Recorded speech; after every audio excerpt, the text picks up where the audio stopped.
తన అవిధేయత మూలంగా ఆయన కోపం తెప్పిస్తున్నాడు. యజమానికి విధేయత చూపలేదు కనుక చెడ్డ దాసుడా మరియు పనికి మాలిన ఆ దాసుని వెలుపటి చీకటిలోనికి త్రోసివేయుడి, అక్కడ ఎప్పుడు పండ్లు కొనుక్కుంటే ఉండును.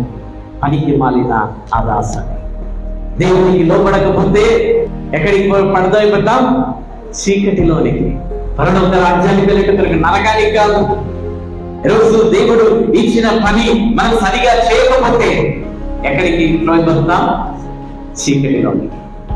నమ్మకత్వముగా ఉంటే ఆయనతో కూడా సంతోషంలో పాల్పొందుకోవడం. క్రైస్తవులు ఆ సంతోషంలో, నిత్యము సంతోషంలో పాల్పంచుకునే వరకు దేవుడు మనల్ని పిలిచాడు, కానీ చీకటిలో పడవేయబడిన కొరకు దేవుడు పరలోక రాజ్యం కొరకు దేవుడు మనల్ని పిలిచాడు, కానీ నరకంలోనికి పడవేయబడినప్పుడు దేవుడు మనల్ని పిలవలేదు.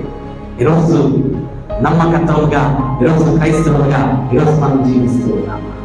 ఈరోజు మనం కూడా దేవుడు అంటే భయం ఉండి మరి భయంతోనే పాపములు చేస్తూ ఉన్నామా, లేకపోతే దూరంగా పడిపోతూ ఉన్నాము?